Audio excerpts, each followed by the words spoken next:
Vamos, então, dar início à nossa segunda mesa sobre abordagens terapêuticas das alterações do comportamento. E, para coordenar a mesa, eu convido a doutora Silvia Freitas. Doutora Silvia é médica, psiquiatra, doutora em epidemiologia do Instituto de Medicina Social da UERJ, coordenadora do Grupo de Obesidade e Transtornos Alimentares do Serviço de Obesidade, Transtornos Alimentares e Metabologia do IED. Retomando, então, os nossos trabalhos, depois do nosso coffee break, e vamos chamar, então, agora, para dar continuidade à nossa mesa, a psicóloga Adriana Dacher, que vai nos falar sobre abordagem familiar, segurança alimentar. A doutora Adriana, ela é psicóloga cognitivo-comportamental, terapeuta de família, e é a terapeuta de família do nosso ambulatório de Praderville, nossa colaboradora no Serviço de Obesidade e Transtornos Alimentares. Gostaria de começar agradecendo pelo convite, pela oportunidade de estar podendo falar com vocês aqui. Nós tivemos duas apresentações maravilhosas sobre os transtornos comportamentais, as questões vindas dos pacientes com Prader-Willi. Então, eu vou falar um pouquinho de alguns manejos, algumas orientações importantes para as famílias. Então, a primeira coisa, voltando no que já foi rebatido, mas os pais devem ser orientados sobre as características comportamentais da síndrome e orientados sobre como proceder com seus filhos o mais precocemente possível, pois a extinção de um comportamento é sempre mais difícil e o ideal é evitar que se inicie. O que eu estou querendo dizer com isso? Quanto antes, quer dizer, do mesmo jeito que o diagnóstico precoce facilita no tratamento hormonal e todos os outros tratamentos clínicos, a parte comportamental também é muito importante, porque estamos falando de pacientes que têm um comer excessivo, diria até abusivo. Estamos falando de um paciente que tem comportamentos agressivos, de birra. Então, quanto antes a gente consegue começar a focar, orientar, compreender qual a melhor forma de lidar com isso, com esses comportamentos, fica mais fácil. Tá? Então, vamos lá. Então, as famílias precisam de assistência para buscar informações sobre a complexidade da síndrome e suporte para utilizar essa ajuda. Parte dessa complexidade se deve à vasta variabilidade de manifestações possíveis em cada paciente e a severidade paciente para paciente. Isso é importante, porque estamos falando de uma síndrome, então não tem um comportamento único, tem uma variabilidade, desde sintomas até severidade de cada sintoma. Então, às vezes, é importante a associação, poder conversar com outras pessoas, mas, como alguns sintomas, um tem, outro não tem, um é mais severo, outro menos severo, às vezes isso cria um certo tumulto, burburinho. Então, nesse momento, é muito importante a proximidade com a equipe médica e psicológica que está acompanhando, para poder orientar. E são esses profissionais que, junto com as famílias, vão ajudar a encontrar quais são os recursos que cada família tem, para poder ajudar ou implementar ou melhorar esse comportamento e essa dinâmica. Tá? Então, as associações da síndrome de Prader-Willi contêm informações locais e compreensíveis para familiares e pessoas interessadas. Então, voltando àquela discussão, aquelas perguntas, como é importante a presença também das associações, da troca de informações, para a gente poder se sentir num ambiente. Uma coisa que eu ouço muito das famílias, foi bom chegar aqui e ver que pessoas que estão me entendendo, sabem do que eu estou falando, porque eu vou continuar falando, mas a questão da alimentação, do comer, ainda é um pouco confuso. Quer dizer, está com fome, não está com fome. Então, outras pessoas que entendem as mesmas questões ajudam bastante nesse momento. Então, vamos lá. a abordagem do peso e do comportamento com base no manejo das expectativas. Então, um plano básico seria um planejamento diário, né, que é o que o doutor Tony falou, montar desse planejamento assim, básico, com dia, hora, o que vai acontecer, como é que vai ser o dia a dia da criança, né? Então, que atividade ela vai fazer, quais são os horários que ela vai comer. Isso tudo é muito importante, porque ajuda essas crianças a se orientarem, né, de como o dia vai transcorrer, e, com isso, baixa muito a ansiedade, né, que é uma característica que exacerba muito as dificuldades, né? Então, baixa a ansiedade, ela vai, aos poucos, se adequando a essa cronologia, essa rotina, né? E isso ajuda muito, inclusive, no controle alimentar. Tá? A segurança relacionada à comida, que é o que eu vou apresentar daqui a pouco, atividades de exercício, que é super importante, atividade física, né? E intervenções comportamentais, quando necessário. Então, vamos lá.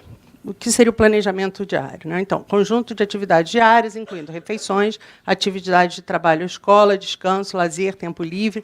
Mas não basta só assim, vai fazer isso, não é uma lista de tarefas, é um diário mesmo, de tal a tal hora a gente vai fazer isso, depois vai fazer aquilo, e isso precisa ser seguido, né, para aumentar a segurança do paciente. A gente costuma, quando pensa em rotina, em planejamento, né? Mas isso é uma prisão. É o contrário. Isso é justamente o que causa a libertação, porque eu já sei o que vai acontecer, já sei como que eu vou fazer, então eu não perco tempo me organizando no meio de uma atividade. Aquilo já está pré-organizado. Para os pacientes, fica fácil quando eles vêm querendo comer antes da hora, ou perguntando por alguma outra atividade, né? Você pode mostrar, não, olha, agora a gente está fazendo isso, lembra? Quando é que a gente vai fazer aquilo? Depois disso. A comida vem em seguida. Então, isso tudo torna mais fácil o convívio e diminui muito o estresse dos pacientes. Então, medidas físicas de segurança relacionadas à comida. Restrição à comida, cadeados, não disponibilidade de dinheiro ou comida. Então, assim, o armário trancado, não pode ter comida disponível, né? E aí algumas famílias vão falar assim, mas eu tenho outros filhos, como é que eu faço? Né? A gente precisa criar uma rotina familiar em que a comida não fica ali disponível e todo mundo vai entrar naquela mesma rotina. Né? Não é alguma coisa que vai causar um grande problema nos demais membros da família, pelo contrário. Né? Então, essa é a rotina familiar, todo mundo se encaixa, e desde o início, né, os pais, e principalmente os irmãos, e as pessoas que convivem com essa criança, né, vão aprendendo como lidar com ela e a dar suporte às suas necessidades. Né? Então, a qualquer momento, né, eu vou falar um pouquinho mais à frente, mas a qualquer momento eu tenho alguém, ou as pessoas em volta são capazes de dar suporte, de ajudar o paciente. Não fica aquela coisa, quem cuida é a mãe saiu e virou um tumulto. Não. É uma ordem geral, uma organização, né, no qual essa família inteira vai estar inserida. Então, medidas de segurança emocional, conceitos e limites claros, isso é muito importante. As regras têm que ser claras e uma vez que elas são claras, elas têm que ser cumpridas. Né? Não dá para assim, hoje pode, amanhã não pode, só um pouquinho. Isso não funciona. Isso já não funciona, de uma forma geral, na educação das crianças. Né? Ainda mais com pacientes com esse tipo de dificuldade. Né? Então, é muito importante a gente entender que a regra é clara e aquela regra precisa ser cumprida. É lógico que, assim, imprevistos, coisas acontecem, né? Mas isso, de novo, não é um imprevisto, não é uma rotina, né?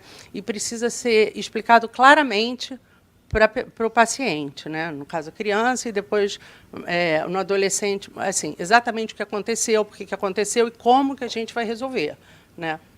Então, isso é importante a gente ter esse tipo de cuidado. Tá? Não tem, sem possibilidade de dúvidas ou expectativas de modificação. Porque o que gera ansiedade é a expectativa. Né? Então, como é que vai ser agora? Vai mudar? vai mudar, não vai mudar? Será que vai ser cumprido? Será que o que foi combinado vai acontecer? Né? Então, isso vai aumentando muito a ansiedade e o estresse. E gera uma série de problemas comportamentais. Tá? Então, qual é o trio básico? Né? Sem dúvida, sem expectativa e sem ilusões. Então, o que seria isso? Então, primeira, uma coisa muito importante é eliminar ao máximo as incertezas sobre comida. Então, assim, quando eu vou comer, quando eu não vou comer, tem que estar tudo muito claro. Então, vamos lá, sem dúvida, planejar com antecipação, fazer cardápios com tempo e lugar, não deixar dúvidas sobre quando a comida será servida, o que será servido e o quanto poderá comer. Né? Como eu repeti, como eu já falei, a incerteza aumenta a ansiedade. É importante que todas as pessoas que estejam com esse paciente, né, compreendam isso e possam seguir essa rotina. Então, é muito importante que os pais consigam conversar, se entender e ter um comportamento único, né, e a família ampliada. Né? Então, avô, avó. Eu tenho tido assim, algumas questões com isso. Né? Algumas famílias falam, mas aí tem a avó que dá, o tio.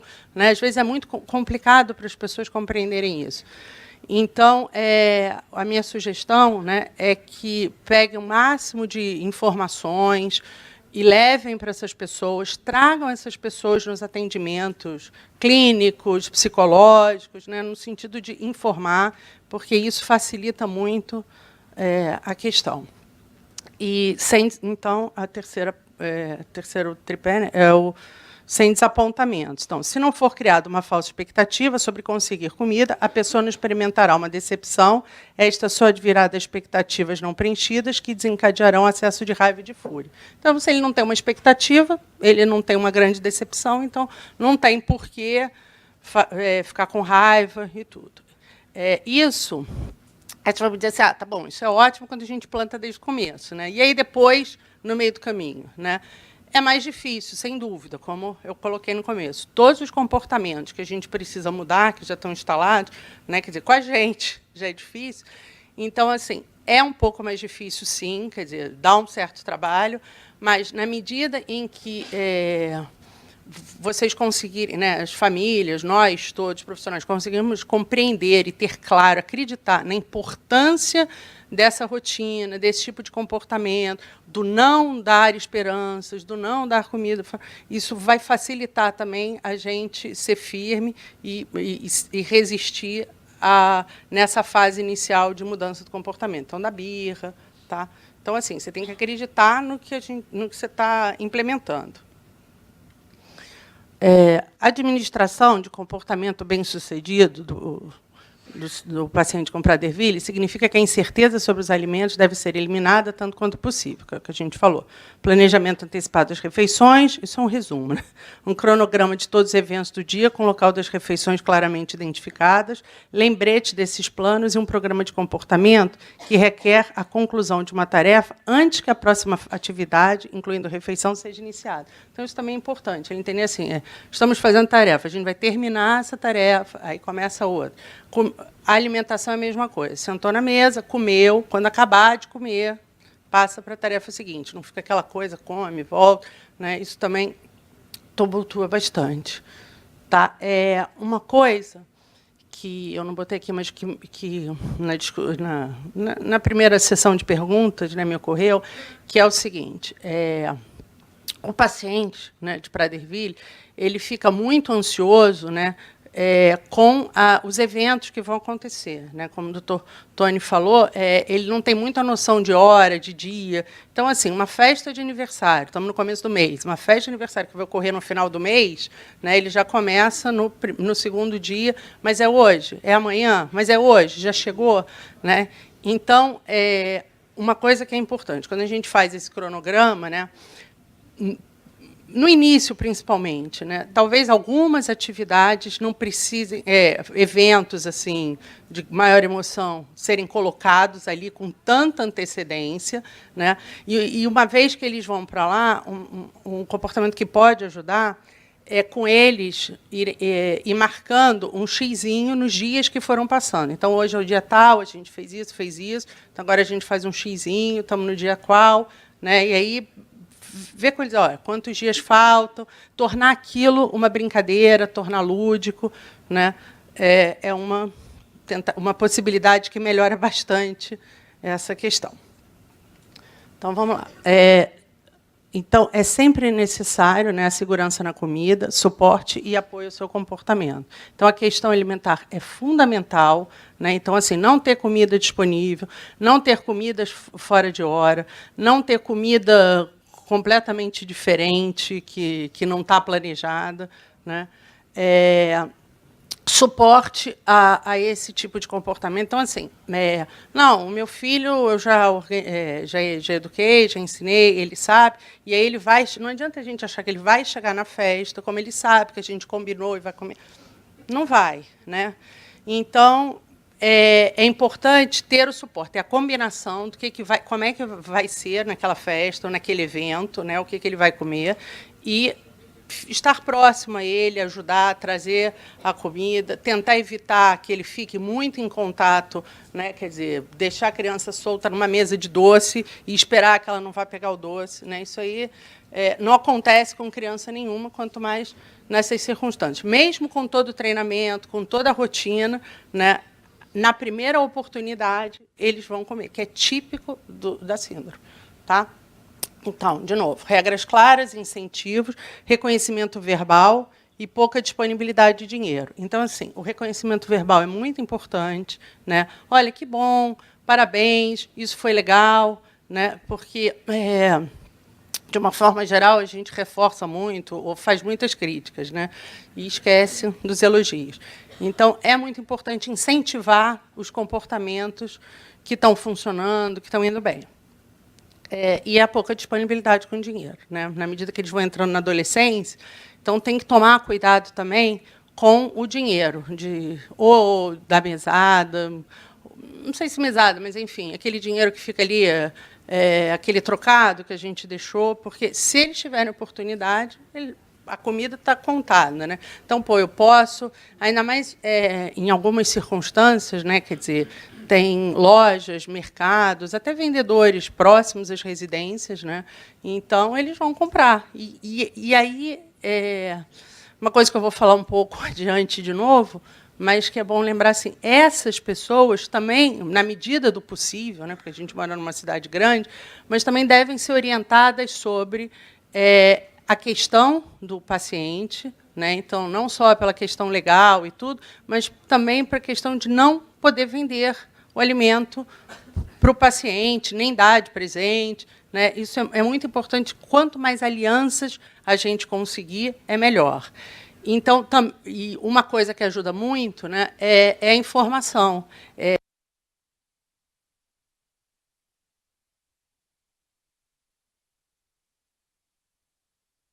Parte desse processo, né? Mesmo que pareça difícil no começo, mas a gente vai conseguindo gradativamente. Então, o objetivo da segurança na comida é uma máxima expressão da funcionalidade do paciente, né? Então, quer dizer, se ele faz, se a atenção dele não está só na comida, ele consegue, a gente consegue dividir o tempo, organizar, implementar para outras atividades, né? A gente melhora essa funcionalidade. Busca de um funcionamento com maior autonomia, né? Então, assim, ele não fica menos dependente de uma única pessoa. Então, ele pode ter autonomia para algumas atividades, mas sempre com suporte, né? Mas suporte é diferente de tutela, né? E o apoio não pode ser reduzido nem retirado. Então, precisa ter suporte o tempo todo. Não dá para, não, agora está tudo bem, vamos embora. Não vai, porque essa necessidade de comer está lá acompanhando ele. Ela está sob controle, mas ela existe. Então, a gente não pode deixá-la muito solta. Bom, então, famílias e profissionais muitas vezes acreditam erroneamente que o paciente não pode ser feliz a menos que tenha tanta comida quanto ele exige, porque os esforços para limitar os alimentos, se tentados sem estabelecer a segurança alimentar, causam maior estresse e problemas de comportamento. Então, é um pouco o que eu falei, né? Algumas famílias vão dizer assim, não, mas aí eu controlo a comida, organizo, ele fica estressado, ele faz birra, e aí isso não vai dar certo. Então, por isso que é importante o passo a passo, a sequência, a organização do processo, por um lado. E, por outro, entender que esta fome não é fome, né? É vontade de comer. Assim, ele não está desnutrido, não está sem alimento, isso principalmente com a família ampliada, né? Ah, mas coitadinho, ele está pedindo comida. Então, é muito importante que as pessoas compreendam que esse pedido de comida não é porque ele está com fome, não é porque ele está desnutrido ou coisa no sentido, né? Eles, inclusive, podem viver com um aporte calórico bem baixo, bem razoável, né? Não precisa tudo isso. Pelo contrário. Então, quer dizer, um peso regular, um peso bom, melhora desde as condições clínicas até as condições comportamentais, né? Traz mais tranquilidade para ele e para o ambiente. Então, o ambiente fica menos estressado, o que tem um retorno positivo. Quando a segurança alimentar é totalmente implementada, o peso e o comportamento são gerenciados com sucesso simultaneamente. Então, a gente estava falando, né, de promover um desenvolvimento em outras áreas, né? Então, é isso. Quer dizer, é importante que haja estímulo, né, para outras atividades. Então, estímulo cognitivo, retirada do foco na comida, então oferecer outros interesses, outros focos de interesse, né, para que eles possam se desempenhar, se distrair e evoluir, né? Enfim, não ficar só pensando em comida o tempo todo. E uma interação social e com o meio, não ficarem trancadinhos em casa. Fazer apenas promessas que possam ser cumpridas, é um pouco aquilo que eu falei no começo, né? Então, assim, não prometer demais, só prometer aquilo que a gente vai poder cumprir, e reduzir comportamento perseverativos. Então, as respostas têm que ser claras e repetidas poucas vezes. Então, assim, o paciente perguntou uma vez, perguntou duas, você responde a primeira, e aí depois, olha, isso eu já respondi, e puxar para outro tipo de... mudar o foco, né? Então, evitar estressores. Então, não adiantar informações que possam gerar expectativas, que é aquilo que eu estou falando de festas, outras coisas. Eliminar a oferta de estímulos alimentares. Não dar foco excessivo em comportamentos indesejáveis, evitando torná-los ativos. Então, assim, se a gente pega se um comportamento desagradável, desejável, ele ganha muito relevo, muita atenção, né, ele tende a se repetir. Então, ser mais conciso na mudança dele. E buscar manter um ambiente tranquilo. A redução das fontes de ansiedade reduzirá os problemas de comportamento, né? Então, a gente também fala com calma. Tem vários estudos mostrando que cuidadores estressados, um ambiente estressado, aumenta o estresse, além do alimento, né? Então, orientar os pais a buscar apoio na família e na comunidade, por se tratar de uma síndrome que exige vigilância constante e regras comportamentais rígidas, é necessário todo o apoio disponível. Tá? Então, quer dizer, que é um pouco que eu falei, é necessário se cercar da maior apoio possível, né? Então, trazer a família, trazer os amigos, todo mundo para a nossa questão. Tá? Ela é muito importante mesmo, assim, esse apoio, senão fica muito sozinho, muito pesado. Obrigada. Bem, chamo à mesa agora a professora Marta Moreira. A Marta, ela é psicóloga, vice-diretora de ensino da Fiocruz, professora e orientadora do mestrado e doutorado em saúde da criança e da mulher. E a Marta vai nos falar sobre o custo financeiro e emocional de quem cuida de uma criança ou adolescente com doença rara. Bom dia a todos. Eu quero agradecer pelo convite, que primeiro me chegou através de Liane, né, que é uma mãe e super presente nos movimentos que eu tenho acompanhado, e a Silvia também, por poder estar conversando com vocês. Eu preparei uma apresentação que eu espero que não seja longa demais, já está próximo ao horário do almoço, todo mundo já deve estar querendo dar uma paradinha. Perfeito. Está programado para isso. queria dizer que é muito bom, né, poder conversar, tendo sido antecedida das pessoas que puderam falar, né, de Adriana, de Tony e das pessoas do horário da manhã. Eu venho, mas a minha fala é uma fala de muitos, né? Quero dizer que eu acompanho, coordeno um grupo de pesquisas e agradeço também pela presença que eu vejo aqui de Juan, que é um colega querido, Letícia e algumas pessoas do Fernandes Figueira, que muito antes, inclusive, da gente começar a pensar em falar sobre doenças raras, de alguma forma se fala sobre a questão da complexidade da atenção às condições crônicas de saúde na infância, principalmente pensando os determinantes de ordem genética. Tá? Então, eu atualmente estou envolvida com esse grupo de estudos e pesquisas engajadas com pessoas convivendo com doenças raras. É importante dizer que as pesquisas são engajadas, né? Porque uma das preocupações que a gente está tendo agora na verdade, inclusive, enfrentar algumas falas que eu acho que são muito relevantes quando as famílias se sentem expropriadas do conhecimento que produzem sobre seus filhos e filhas. Eu acho que a gente está num momento muito especial, onde a gente precisa, na verdade, prestar contas do que a gente fala, como a gente fala e com quem a gente fala.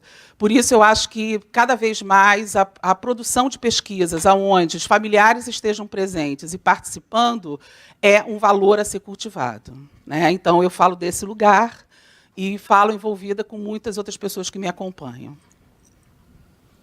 Se eu me enrolar um pouquinho com isso aqui, não. Primeiro, eu queria dizer, né, que, claro, que a gente está num simpósio falando de Padre Erville, mas eu queria dizer que a gente não fala disso se a gente não pensar na condição rara e complexa que envolve a definição que é de uma síndrome, né? Para isso, é importante a gente pensar que existe... Por que é importante fazer pesquisas, né? E por que é importante terem pessoas falando e conversando sobre elas? Porque existe quem é registrado, quem é contado, sobre quem e com quem podemos falar, e isso funciona como um antídoto contra a invisibilidade. Principalmente se a gente pensa em crianças e adolescentes, né? Eu vou me dirigir sempre às crianças e adolescentes, porque há mais de 20 anos é com elas com as quais eu venho trabalhando, né? Nesse momento não fazendo assistência, envolvida com a vice-direção de ensino do Fernandes Figueira, mas somente há 3 anos. E eu cultivo e ainda permaneço com esse frescor do contato com as famílias e com as crianças e adolescentes via as pesquisas.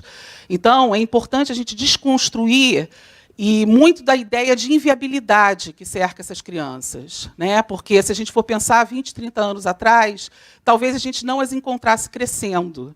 E hoje a gente já conversa com adultos, com adolescentes sobre suas vidas. Então, a gente primeiro tem que começar a enfrentar a ideia de que cronificam os adultos, né? Que a ideia da cronicidade seria alguma coisa pertencente ao ciclo de vida dos adultos e velhos. A gente já tem crianças e adolescentes que a cronicidade é um mediador da vida, né? Da mesma forma, a gente pensar que, quando esses meninos e meninas crescem, eles mostram para a gente que crescer é possível. E que todos aqueles prognósticos da inviabilidade, eles são, na verdade, desmontados por aquilo que a gente ofereceu a eles, que vem do nosso campo de conhecimento, mas também de muito do que a gente pôde conversar com as famílias sobre eles. Então, além de desconstruir essa ideia de inviabilidade, é preciso desconstruir a ideia de que a diferença que marca corpos e vidas é incompatível com o nosso mundo. Isso é muito importante, né? Porque, num mundo onde a gente preza alguns padrões, né, que são padrões de normalidade, bem colocados entre aspas, porque, se a gente for aqui perguntar quem é normal, talvez a gente leve um susto, mas, de qualquer maneira, se a gente trabalha no que é o padrão visual, a gente pode dizer que muitos deles estão fora daquele padrão visual esperado, né? Então, eu acho que a gente também vive numa guerra contra o mundo, né? Um certo mundo que, simbolicamente, exclui a diferença. Gente, eu preciso dizer que eu estou emocionada. Eu sempre fico. Assim, quando a minha voz embarga, porque eu fico emocionada mesmo. E, assim, mais de 20 anos e falando com as pessoas, muitas pessoas, mas eu sempre fico. Mas está bom, assim, é bom que seja. Então, eu entendo que a função das pesquisas, né, primeiro, que não há conhecimento neutro, né, não há conhecimento neutro. Todos somos interessados de alguma forma. E isso serve para a gente pensar no compromisso social que a gente tem quando constrói pesquisa. A gente precisa oferecer munição para guerras simbólicas. Literalmente, a gente está em guerra, gente. Né? O mundo é muito pouco confortável para quem é diferente. E eu acho que a gente tem a oportunidade de estar todos os dias em contato com essas crianças e adolescentes, atrás dos muros nos quais a gente trabalha. Poucas são as pessoas que entram nesses muros, dos nossos hospitais, dos nossos ambulatórios. Então, a gente conhece muito bem essas crianças, esses adolescentes e essas famílias. Mas quem está fora dos muros conhece pouco. Então, a gente vive numa guerra simbólica, porque a ideia eles são muito visíveis para a gente, tanto que quando nós, mulheres, a gente engravida, a sensação que a gente pode ter um filho como qualquer uma daquelas crianças com as quais a gente convive diariamente. Porque a gente as vê muito. Para nós, elas são muitas, elas não são poucas. Mas para quem está na sociedade ampliada, elas são poucas. Né? E eu acho que a gente tem um compromisso social de tornar essa minoria maioria. Né? Então, nesse oferecimento aí de munição para guerras simbólicas, eu falo um pouco sobre a questão do conhecimento produzindo advocacy.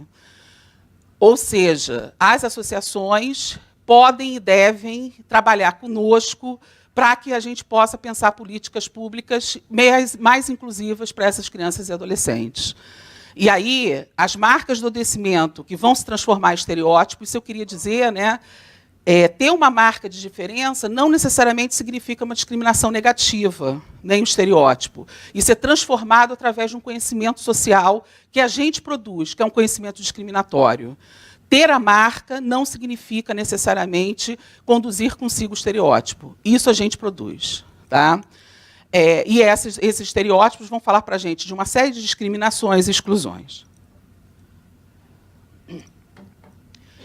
E aí, né, a demanda para eu falar um pouco de custos emocionais, né, e os próprios custos econômicos, a literatura é vasta, e se a gente for conversar aqui com as pessoas, a gente vai saber o quanto esses custos emocionais falam da ideia do não cuidar de si. Né? Não é novidade saber que a feminização do cuidado, né, que as mulheres são as principais cuidadoras. Isso é farto. Liane me mandou um artigo para que eu pudesse ler, sobre Pradeville, e uma das informações que estava lá, logo na abertura, era exatamente da quantidade, né, significativa de mães que são as chefes de família e as líderes de cuidado. Né?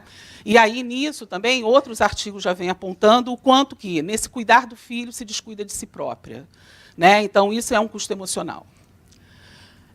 E aí, não só se descuida de si, como se descuida de outros membros da família. É muito comum os irmãos saudáveis assumirem a função de cuidadores, e muitas das vezes abrindo mão, inclusive, daquilo que é muito próprio da infância. Né?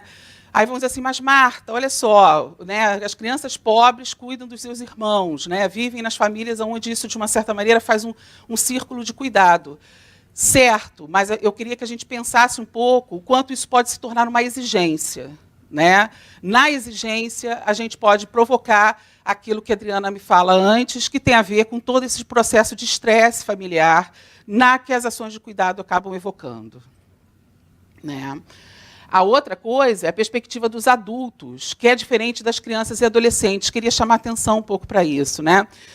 Para um pai e uma mãe, o filho usar uma cadeira de rodas pode significar um momento terrível da sua existência. Literalmente uma ruptura biográfica, um antes e um depois. Só que a gente já escutou diversas crianças e adolescentes falando para a gente que aquela cadeira de rodas foi o que possibilitou viver e, inclusive, ser autônomo vivendo. Então, as leituras também de crianças e adolescentes são diferentes das leituras dos adultos. Por que isso está dentro dos custos emocionais? Porque, às vezes, a gente, como adulto, pode imputar à criança alguma coisa que tem a ver com o nosso valor, da nossa trajetória de vida.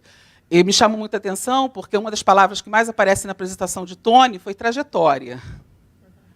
Né? Que é uma bonita palavra, e uma importante palavra, porque a trajetória localiza o sujeito no tempo e no espaço. Né? Nós não vivemos deslocados de onde nós estamos inseridos. Então, é importante que a gente entenda quem está falando, se é criança ou se é adulto, se é pai ou mãe, se é filho ou filha. Né? E aí eu queria também pensar se é branco, preto, Se é pobre, tem dinheiro, se estudou ou não estudou.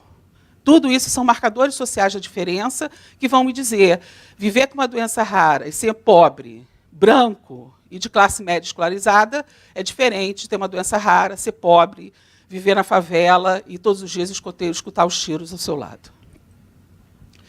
Então, a carga moral, econômica e emocional relacionada ao cuidado do paciente, ele vai recair sim, principalmente sobre as mulheres, né? Que são mães, esposas, irmãs ou filhas.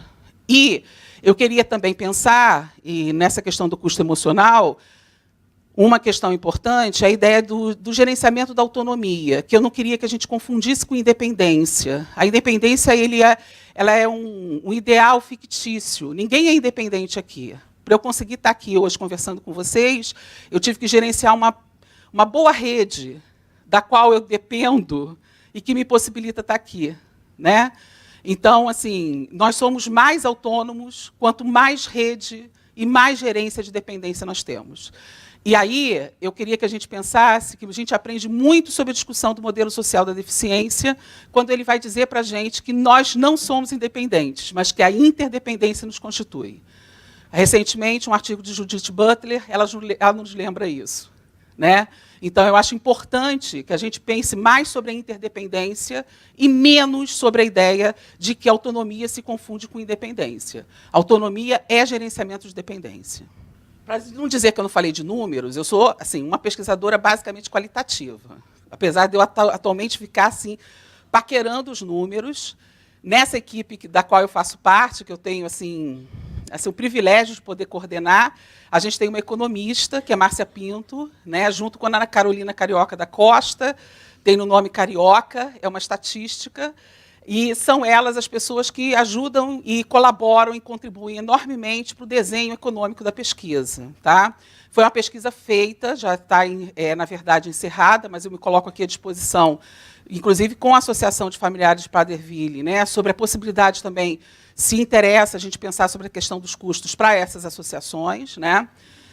Me coloco assim, disposição mesmo, estou criando demanda, tá? Dizendo para vocês que a gente está aí para isso. E aí, é uma pesquisa que ela acontece durante todo o curso do ano passado.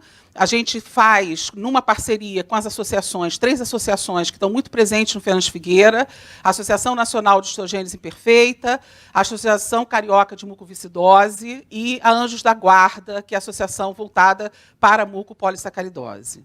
Participaram dessa pesquisa 106 familiares que responderam um questionário que foi produzido, isso é importante, com fins dessa pesquisa e que já foi usado também para as pesquisas com Zika e agora deve ser usado também, né, numa pesquisa com cegueira infantil. Por que eu estou ressaltando isso? Porque nós, brasileiros, já somos muito criativos, né? E a gente sabe melhor do que ninguém, quando a gente quer produzir alguma coisa, a gente não precisa ficar meramente replicando, até porque tem coisas muito próprias nossas. É um questionário grande, de 55 itens, mas eu vou trazer para vocês alguma coisa muito sintética que talvez nos interesse. Tá? Claro que isso a gente já sabe, quer dizer, as dificuldades da rotina diária, né? Pensando aí, que 68% tem dificuldades para trabalhar, das pessoas que responderam, 48% para estudar, cuidar das outras crianças da casa, atividades domésticas. Isso pensando, né, em cada sessão separado. Né? Mas assim, é presente a ideia de que a gente tem dificuldades na rotina diária. Com relação a essas dificuldades, né, e ocupação dos cuidadores, a gente pergunta sobre trabalhar, estudar, não estudar e ser aposentado, e prevalece, né, essa ideia, por exemplo, no antes, lado esquerdo, e depois, né, quem, na verdade, trabalhava, que era, só vou pegar trabalhar, 65%, e passa a deixar de trabalhar, a gente tem 43%. Então, o quanto... após o diagnóstico dos filhos, né, se perde realmente renda, se sai do mercado de trabalho, para-se de estudar, né, e aqui, né, quer dizer, a ideia de que 1% se aposenta, inclusive a questão da aposentadoria para cuidar desses filhos. Mas esse é 1%, mas eu quero que a gente olhe o 1%, porque o 1% não está aparecendo no antes, mas aparece no depois. Tá? Para mim, os números, eles, mesmo os pequenos, são grandes. Tá?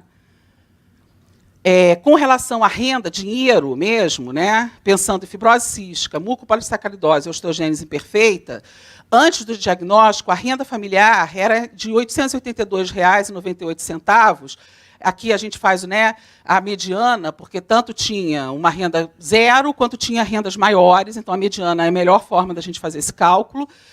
Antes era 882 e ela passa a ser R$ 400 após o diagnóstico. Tá?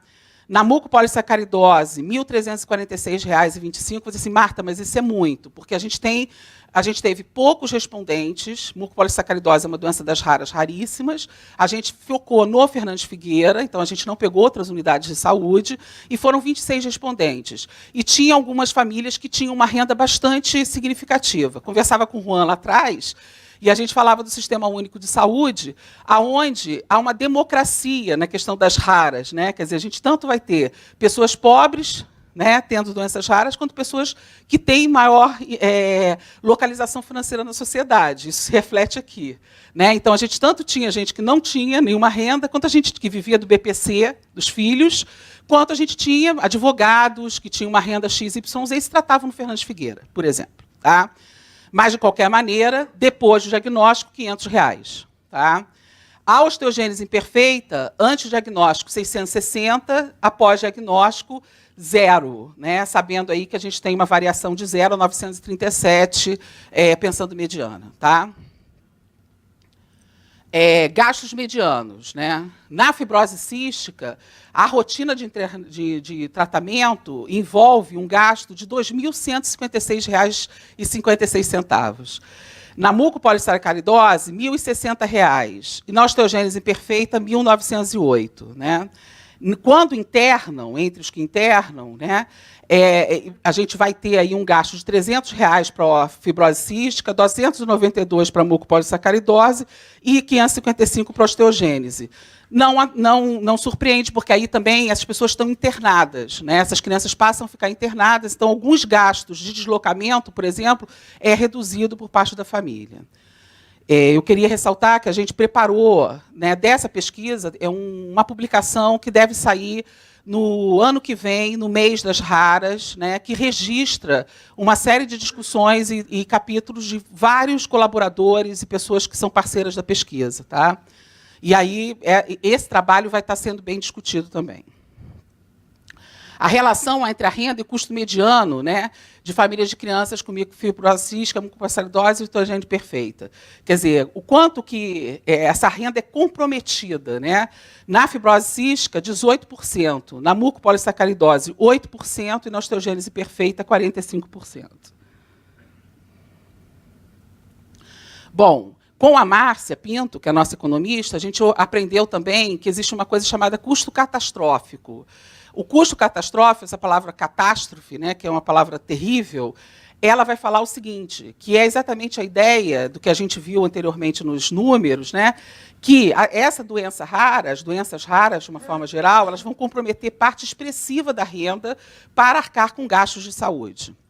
Isso, né, sabendo que no Brasil a saúde é estabelecida como um componente fundamental, um direito fundamental constitucional, a gente deve, e aí a questão da munição que a gente está falando, né, a gente precisa pensar, e aí a apresentação de Tony antes, pensando a realidade, né, do Reino Unido, nos mostra o quanto que essa condição complexa ela envolve, inclusive, condições de justiça. Né, pensando a vida adulta. A gente tem que pensar também como que a gente cria mecanismos de proteção social, proteção financeira, transferência de renda, o próprio tratamento no SUS, financiamento para obras, porque as casas precisam de serem reformadas, porque essas crianças e adolescentes são cadeirantes e usam recursos tecnológicos. Né? Quem é fibrose cística, questão respiratória, precisa ter uma casa adaptada, com luz, ar-condicionado, blá, blá, blá. Né? Inclusive, inserção de familiares no mercado de trabalho deveriam ser fortalecidas para que essas famílias minimizem suas perdas. Né? E aí a gente pensa num cenário de tantas restrições orçamentárias, né, e tão árido para pensar os direitos sociais, como a gente está no Brasil atualmente, é uma bandeira, realmente a gente precisa ir para a guerra, gente, porque o negócio está feio. Né?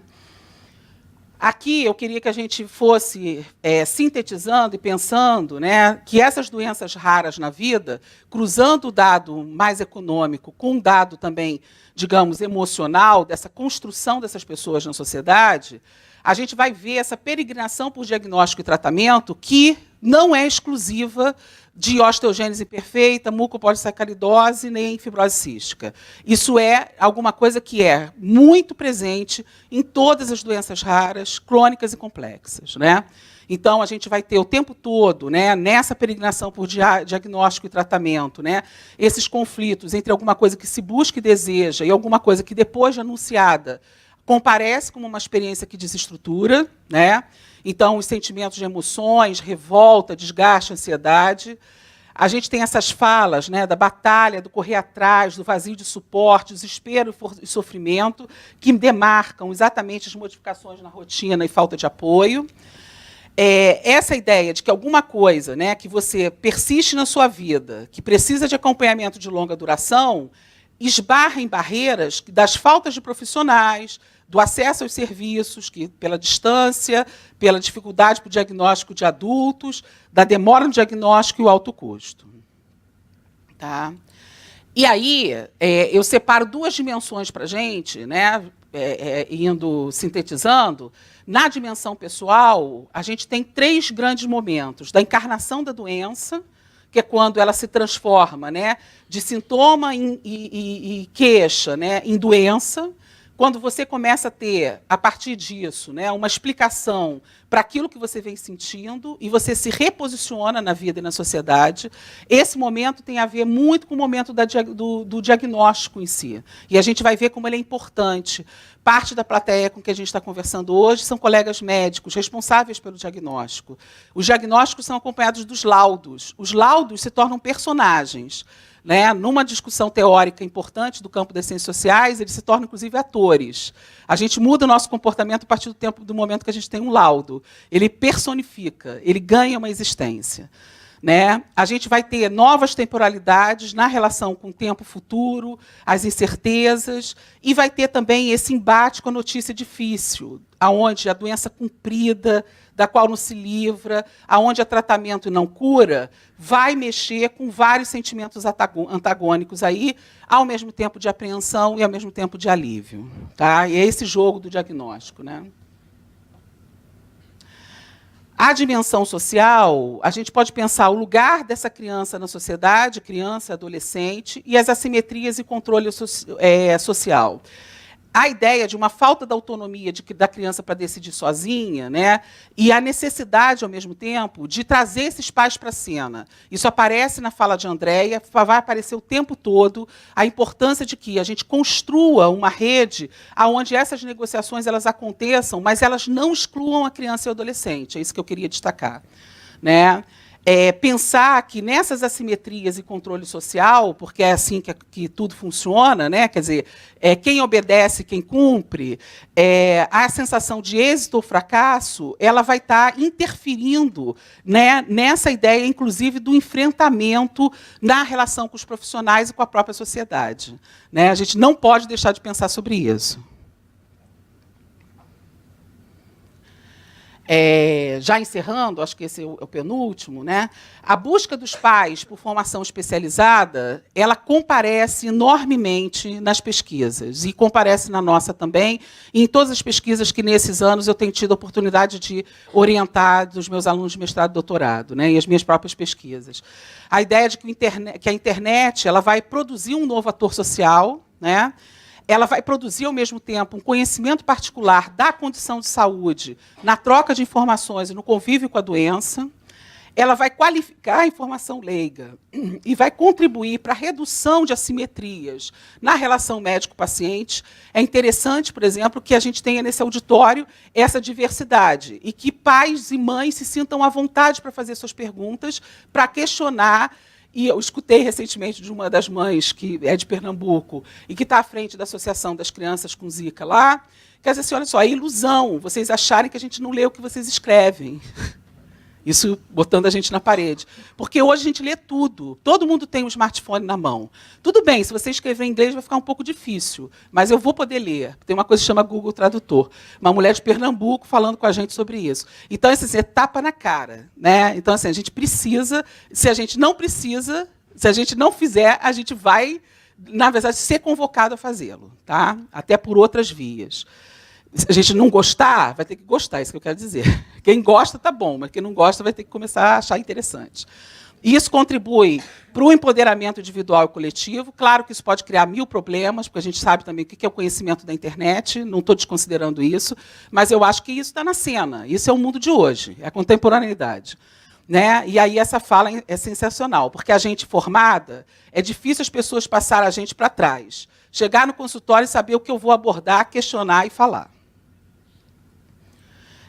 E aí, gente, o diagnóstico ele comparece como um produtor de sentido para a vida, né? Um divisor de águas, antes e depois, sabendo que para adultos é diferente para as crianças. Por quê? Porque crianças que nascem numa condição rara ou crônica, elas não souberam como era existir antes disso. Agora, os adultos, geralmente pais e mães, que não têm essa história, nem no seu corpo, nem na sua família, para eles isso configura uma ruptura biográfica, estabelece uma ruptura na trajetória. Né? Então, as leituras e interpretações são diferentes, eu quero destacar sempre isso. Então, a radicalidade da experiência do adoecimento ela é dilacerante, ela é devastadora, ela vai afetar centralmente a vida da pessoa, ela vai forçar a revisão de projetos de vida e ela vai requerer mobilização individual ou da rede familiar e social. Isso, basicamente, para os pais. Tá? E esse diagnóstico médico ele vai, na verdade, né, ganhar elementos de orientação de ações, de acesso a recursos, direitos e negociação, organizar a doença, prognóstico, encaminhamento, opções de tratamento. E aí ele gera interações sociais institucionais onde esse laudo médico comparece como um personagem. Comparece mesmo, seja para conseguir o benefício social, seja para entrar na escola. Ele é um autorizador. Se você tem alguma coisa que diz o que você tem, você vai conseguir, de outra maneira, entrar. Mesmo com todas as dificuldades de acesso. Eu queria que a gente, por isso que a gente está usando, e eu estou trazendo teoricamente, estou terminando, a ideia do laudo enquanto um personagem. Né? Quer dizer, mas assim, não é só nós, sujeitos humanos, que estamos interagindo. Também os não humanos interagem. Tá? Eu estou trazendo uma autora aqui para a conversa, que é a Dana Haraway.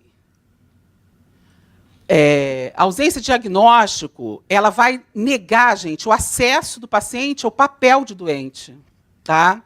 E vai, ao mesmo tempo, né, produzir um reconhecimento institucional do sofrimento, mais um reconhecimento nesse dilema, né, de não saber direito o que eu tenho. O laudo ele se torna imprescindível na negociação do cuidado, um objeto de disputa entre autoridades, meio jurídico e a clínica médica, por exemplo, e um elemento burocrático. Ele pode emperrar processos de encaminhamento e acesso a diagnósticos, tratamentos e dispositivos de suporte. Então, ele é dotado de valor social, ele atribui identidades coletivas, ele remove do isolamento e fornece novas redes potenciais de apoio, pode contribuir, portanto, para a reivindicação de necessidades políticas e vai, de uma certa maneira, denunciar uma fraca participação do Estado na resposta às demandas instauradas por novos diagnósticos. Tá? E aí, essa relação entre visibilidade e estratégias, eu acho que essa lâmina é muito importante para a gente pensar que o diagnóstico precoce, que já foi muito falado aqui hoje, né, ele comparece junto com a necessidade das adaptações necessárias, com a redução, precisa ter estratégias de pesquisa, informação, divulgação, formação e capacitação profissional que o pai, né, um dos pais falou, que eu não me lembro, não sei se é Fernando, né, e a ideia da escola como um lugar estratégico, que a gente não pode. Se há anos atrás, me lembro disso de Juan falando, né, esses meninos e meninas viviam escondidos, hoje eles estão fora das casas. Os pais estão tirando eles de dentro da casa. Então, a gente precisa que as escolas recebam. Né? E a gente precisa qualificar a informação leiga. Palestras em escola. E aí o leigo pode ser o professor do meu filho. Pode ser um médico que cuida dele, o agente comunitário de saúde. Ele é um leigo nesse sentido, porque ele conhece menos daquilo do que, inclusive, o pai e a mãe conhecem. Muda o lugar. O expert ali, na verdade, é o pai e a mãe, e o leigo passa a ser aquela pessoa que está, inclusive, profissional de saúde, mas que não sabe, né?